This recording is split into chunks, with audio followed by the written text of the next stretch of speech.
aTnDaRkFoRcE, ladies and gentlemen, my name is Kylaris, and we are on Game 2 of RAZERiNSo between aTnDaRkFoRcE, as you can see here on Shattered Temple. And once again, PvZ. I'm still watching a lot of PvZ recently, and as such, I came across this series and thought I would cast it in general anyway, so that's all good. All good, all good, all good. I must admit, now that I think about it, I haven't cast PvP in about a millennia, but really, who wants to see PvP? Unless it's MC versus White Ra, which everyone's probably seen anyway. And I felt so sorry for White Ra. I almost cried. No, I didn't. I'm a man, sort of. Yeah, that'll do. So RAZERiNSo is going to be throwing down that pylon in the normal position. Let's get everything going on here. Let's do that map thing. That's the wrong one. That's the APM. That one is... No, that's the wrong one as well. Is it that one? No, it's not. It's that one! Yeah! Oh, look at that. Now, let's see if we can make our way around without the mini-map. You know, this is the worst thing ever. No, let's not do that. Let's not do that at all. So aTnDaRkFoRcE is going to be playing pretty standard here. Looks like he's going to be getting his gas first and then pool, no doubt. Inso actually scouted cross position. So once again, I'm pretty sure that this is ESL Shattered Temple. Yeah, ESL Shattered Temple, because it only has cross position spawning. I really don't understand the whole just cross position spawning thing. Like, it makes it a lot easier to cheese. And I don't know, I like the diverse play that can come out of spawning in interesting positions like close by air, or even close by ground in PvZ. I still find it really interesting because some Zergs go for a lot of aggression early on, and I find that way more interesting to watch. Just out of the randomness of where you can spawn. Of course, a lot of Zergs don't like spawning in that location, but you know, it makes for other interesting matches and, you know, other ways that the game can unfold in general. So I don't know, I've mixed opinions about cross position spawning instantly on 4-player maps. So aTnDaRkFoRcE doing a pretty damn good job there of blocking that cybernetics core, and that cybernetics core did go down in an interesting position. He really will need to block that off soon, as aTnDaRkFoRcE does have a few Zerglings coming out, and they are going to be heading across the map pretty soon in order to try and get into the base of RAZERiNSo. So I wouldn't be surprised if we saw a pretty early gateway going down there in order to be able to complete that wall. A Zealot is coming out now as well, though, and those Zerglings are going to be on their way pretty soon. He is going to be scouting to see if there is any denying of his expansion going on, but they are going to be heading across the map pretty soon in order to try and get in. So that Zealot is on its way, and we do have a probe here going to be setting out in order to throw that gateway down. So he's actually going to be able to deny any scouting in the base, apart from this lone drone here, but no Zerglings in the base, causing him any pesky mining problems at all. aTnDaRkFoRcE here going to be throwing down the expansion and using this Zergling to spot any kind of pylons that were hidden in any of these positions. Really nice use of that Zergling. And at this point, RAZERiNSo looks like he's gearing up to do a very similar build to what he did last game, minus the Stargate. I must admit that is a slightly diverse way of opening against the Zergi, especially since it was before Nexus. So I'm pretty sure he's going to be going for a standard Sentry expand without the Stargate. So we do have a gateway going down. Zergling speed has just kicked in, and a few more drones coming out for aTnDaRkFoRcE. And they're getting a few more queens up. It looks like, though, that maybe aTnDaRkFoRcE is getting a few more queens in order to be able to deal with any kind of Stargate harass that Inso did do. But I'm pretty sure, actually, that being said, that multiple queens from one hatch at that point is pretty standard, as he can transfer one to another hatchery. We do have a Roach Warren going up for aTnDaRkFoRcE, and very, very standard here for aTnDaRkFoRcE at this point. And this gateway is almost finished, as well as Warp Gate research almost finished as well. My hands are getting pretty sweaty.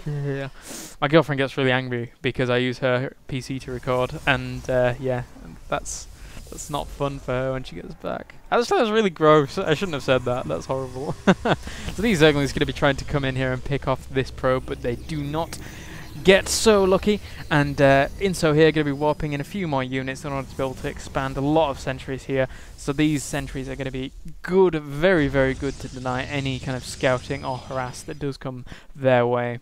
A few roaches coming out here for... oh, excuse me. Oh my god. A few roaches coming out here for aTnDaRkFoRcE, and this queen going to be trundling her way somewhere. No, she's going back because she's scared, and just going to be lava injecting there anytime soon. So once again from aTnDaRkFoRcE, really nice position of these overlords. He is even going to be able to see when this base is being mined because of the little graphic on these mineral patches here. So a forge is going down for RAZERiNSo once again, and again very, very similar builds here. This is pretty risky here from Inso, I must admit. You really don't want to move out too early with these sentries and zealots, as they can get picked off quite easily. Nice force field going down there from these sentries, and now he is going to be force fielding these roaches off as he realizes there's just too much here to actually deal with, and he's going to be pulling back, getting a few zergling kills there, but one sentry does go down, and a lot of energy has actually been wasted there, and oh my god, they're going to be running after him once again, and lovely force fields on the retreat here, but these zerglings could do a lot of damage if they did get the surround and ultimately delay. Oh my god, they're just going to be running past here and trying to get into the base and doing a nice surround on these zergling, on these sentries and stalkers, but there just wasn't enough. And I'm pretty sure that aTnDaRkFoRcE shouldn't be pushing in with these zerglings too far ahead of the roaches, as the roaches are really the backbone of this attack, especially if he can't actually get any kind of surrounds off. So now he is reinforcing with a lot of zerglings, ladies and gents. 10 zerglings on the way, as well as this initial force in the front of aTnDaRkFoRcE. So it looks like he's going to be going for some kind of all-in, I'm not so sure. He is going to be, he's going to be moving back as he realizes that this is just not a good place to engage at all, especially with the amount of force fields that could be placed down, cutting off these units, and really not being a good for aTnDaRkFoRcE at all. Cannons up here for Inso, and he is going to be getting that robo facility pretty damn soon, and not too bad saturation in both bases here. He really wants to be going, gearing up in fact for taking that third, as the Zerg is going to be gearing up to take the gold base, and once that gold base goes up, his economy is going to be absolutely booming, to say the least. So now it looks like we do have a layer on the way for aTnDaRkFoRcE, and he is going to be grabbing his Evo chamber as well, and it really seems kind of a tendency of aTnDaRkFoRcE here to get that Evo chamber as his layer is going up, and that's a really interesting little thing to be able to point out, especially if you end ever going up against aTnDaRkFoRcE. If you see that trend so much, then you can anticipate when his upgrades are going up. So I mean, when you're actually watching replays of players or whatever, it's really nice to note just these really small plays, even if it is from a Zerg perspective. Just, it's really nice to just know what is going on in their minds in general. So range weapons +1 is going up for aTnDaRkFoRcE, and a lot more roaches coming out here. He is going to be breaking down these rocks and maybe going to do a double expand. I'd love to see a double expand, but I'm really sure that at this point he can't afford to double expand, as any pressure could be coming in very, very soon, since that Robo Bay is going up and he is getting a few immortals out. So he does have, where is that? There should be an observer somewhere. There should be an observer somewhere. There it is. There's the observer. I knew there would be one somewhere. So this observer is going to go over to the gold base and indeed see that it is going up. And at the same time, though, aTnDaRkFoRcE is going to be breaking down both rocks, just increasing his options when it comes to mobility, as the Zerg force in general is extremely mobile, especially when creep is down. So this observer is going to see these Zerglings running across the map, and no doubt going to anticipate and know that there is these rocks that are going to be going down anytime soon. And RAZERiNSo going to be throwing down the pylon here and anticipate wanting to expand here, but does he actually see these rocks being destroyed? He doesn't, but he is going to be able to scout that with that probe, and indeed he does know now that these are going to be coming along. So cannons, I imagine, will be going up here very, very soon, as he does know that that is coming.